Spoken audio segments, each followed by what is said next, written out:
Bom, a doença de Newcastle assombrou o dia 18 e 19 ali do mês de julho de 2024 e teve um impacto muito grande na agropecuária brasileira em si. Por que isso ocorreu justamente no Rio Grande do Sul e qual é esta doença? É isso que nós vamos ver nesse vídeo. Se você não é inscrito, por favor, se inscreva, não deixe de dar seu like e bora para mais um vídeo aí no nosso canal. E se você está interessado em algum tema e desconhece sobre, deixe um comentário sobre o tema que tem dúvidas em si, que eu crio um vídeo sobre. O que me faltam é ideias e você pode ajudar aí a contribuir com isso. Bora então para o nosso vídeo. Bom, meu problema maior é a edição real, por isso que eu vou deixar essa imagem e vocês vão entender o porquê. Bom, sobre a epidemiologia da doença de Newcastle, ela tem uma distribuição geográfica muito importante, né? Que é sobretudo na África, na Ásia, América do Sul e parte de alguns países da Europa. Na África, vários surtos foram relatados ali em Nigéria, Gana, Uganda, e principalmente aves domésticas e comerciais foram afetadas. Na Ásia, países como Indonésia, Índia e Paquistão relataram surtos significativos afetando a produção avícola local. E na América do Sul, Brasil e outros países sul-americanos têm relatado surtos esporádicos, com um impacto variável na produção avícola. E na Europa, alguns países da Europa Oriental e Central têm relatado surtos com a necessidade de implementação de medidas rigorosas de controle e erradicação. Eles têm tanto medo que por isso causou um impacto tão grande na nossa agropecuária. Até então, se não fosse o medo europeu e americano, quem sabe o que seria da nossa agropecuária, não é verdade? Para vocês verem o impacto disso no Brasil, foi declarado um estado de emergência zoossanitária no estado do Rio Grande do Sul em função da detecção do vírus da doença de Newcastle em aves comerciais. Assim, os últimos casos confirmados, bem como o Ministério o MAPA, né? Ministério da Agricultura e Agropecuária, eles comentam ali que o último caso de surto no Brasil ocorreu realmente em 2006 em aves de subsistência, nos estados do Amazonas, Mato Grosso do Sul e Rio Grande do Sul, conforme foi notificado a Organização Mundial de Saúde Animal. Assim, o Brasil então suspendeu a exportação de carne de aves para 44 países, após a doença de Newcastle ser identificada no Rio Grande do Sul, e devem durar pelo menos 21 dias, e variam pela área a partir do acordo comercial. Bom, a doença de Newcastle, enfim, é uma doença altamente contagiosa. Eu gosto de deixar nessa imagem para falar sobre, mas, enfim, afeta aves domésticas selvagens causadas pelo vírus da doença de Newcastle, pertencente ao gênero Avulavírus, da família Paramyxoviridae. Essa doença tem um impacto econômico importantíssimo, devido à alta mortalidade das aves infectadas e medidas de controle necessárias para evitar a sua propagação. É muito letal e altamente virulenta.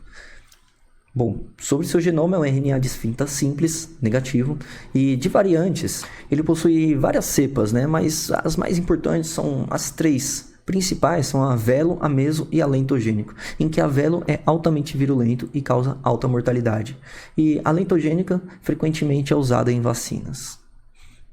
Dos sinais clínicos em depende, claro, do tipo de cepa ali que nem eu comentei, da idade da ave e da espécie dela. E podem incluir, assim, tosse, espios, dificuldade respiratória da ave, sim, a ave pode tossir, diarreia verde e aquosa, tremores, torcicolo, paralisia das asas e pernas, e também diminuição da produção de ovos e ovos com cascas mais finas. Se a ave já não sofria para produção de ovos com cascas finas e altamente destrutíveis para o seu corpo, se você não entende o que eu estou te dizendo, deixe seu comentário aí que eu posso até gravar um vídeo sobre, ou procure, ou melhor, comenta aí que eu falo sobre. Isso é muito importante.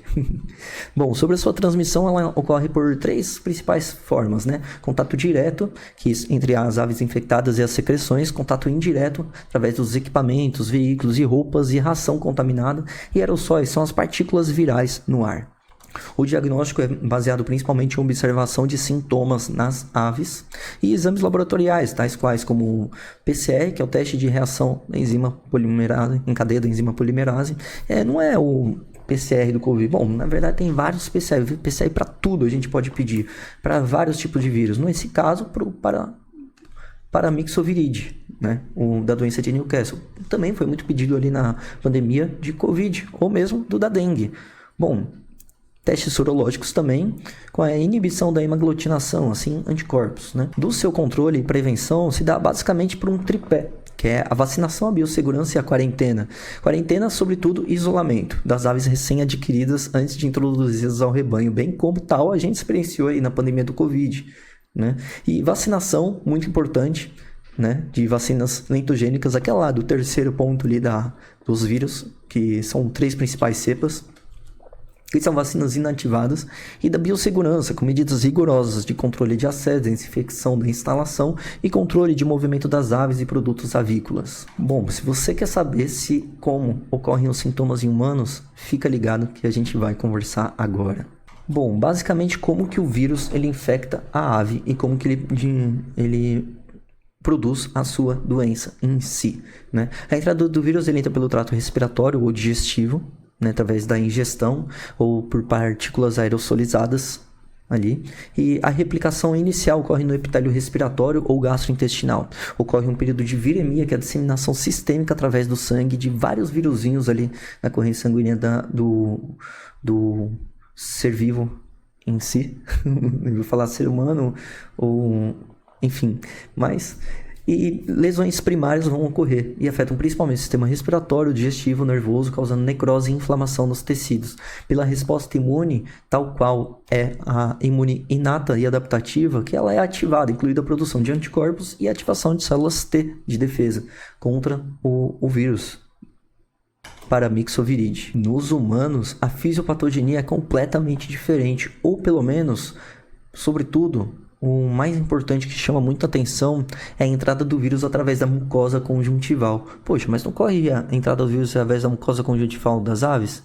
Bom, pouco importa, né? Para a agricultura, ela botando o ovo é o que importa. Agora, se ela consegue enxergar ou não, ela vai ficar toda hora com a cabeça para baixo. Para a agricultura, isso é pouco relevante, apesar de altamente sensibilizante para nós humanos, né? Porque uma ave não está enxergando, poxa, né? Coitada dela, né? E que medidas ali de proteção contra ela estão fazendo, né? Poxa, né? Será que o direito dos animais está sendo preservado? Bom, sobre esse ponto, ele não é muito debatido em si, mas sim sobre a entrada do vírus na mucosa conjuntival humana, que nós relatamos ali para os nossos próximos que não estamos enxergando direito, que estamos com a visão turva. A ave já não, né? Então, assim, ela acaba dando sinais indiretos, como balançando a cabeça de um lado para outro, seu pescoço, né? Ou seja, colocando o pescoço para baixo, como mostra essa avezinha aqui, ó, no canto, né? Daqui. Mas, claro, que afeta também a mucosa conjuntival dela, como mostra nessa a vizinha daqui desse canto, né? Então, é muito importante nós ficarmos espertos com relação a essa doença. E, enfim, bom, vai ocorrer uma replicação viral limitada na conjuntiva e uma resposta inflamatória local, causando, então, uma conjuntivite bacteriana. Sim, por conta que o nosso olho fica tão frágil com relação à resposta imunológica que ele é facilmente suscetível a bactérias que ganham então a nossa imunidade e tornam então uma infecção bacteriana na nossa conjuntiva. Sobre outros sintomas em si, são tão poucos e leves que não cabe comentar, né? Como diarreia leve, tosse, espirros, né? Mas que logo passa. O mais importante é que a ave realmente ela não consegue conter a infecção. Dando uma pesquisada no geral, a gente vê que também podem afetar répteis e outros animais mamíferos, mas a mesma coisa.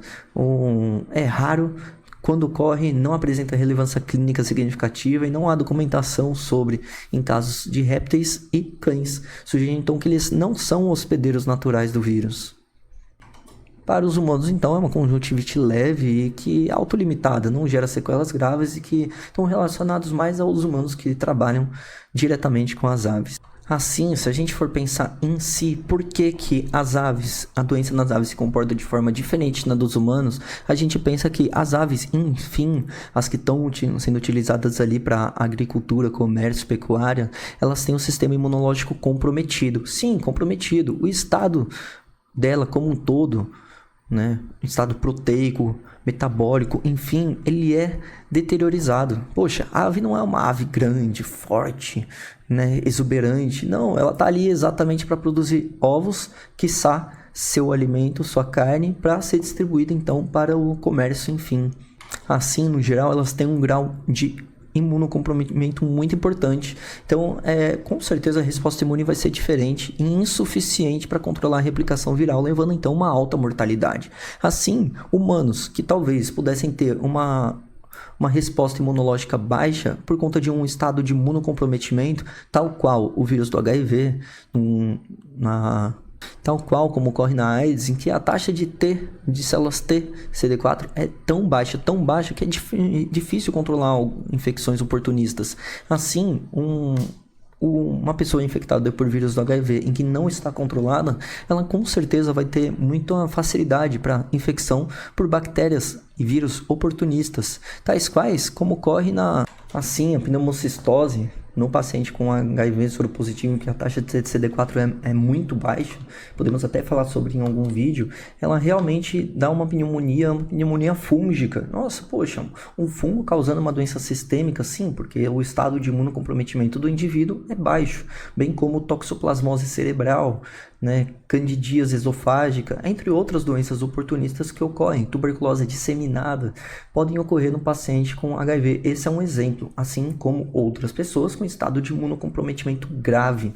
Assim, por hora, no geral, nos humanos, não temos que ter tanta preocupação. A preocupação maior é realmente com relação às aves comércios e sua disseminação. Por isso, bom, se você gostou desse vídeo, deixe seu like. Se você não é inscrito, por favor, se inscreva. Não deixe de compartilhar com alguém para quem se interessar com o assunto. E bem, é isso. Se você tem alguma dúvida sobre qualquer tema, deixe seu comentário no vídeo. Um grande abraço e até a próxima. Que gente, que eu preciso de temas de vídeo. Então deixe seu comentário e que vai me ajudar bastante. Abraço.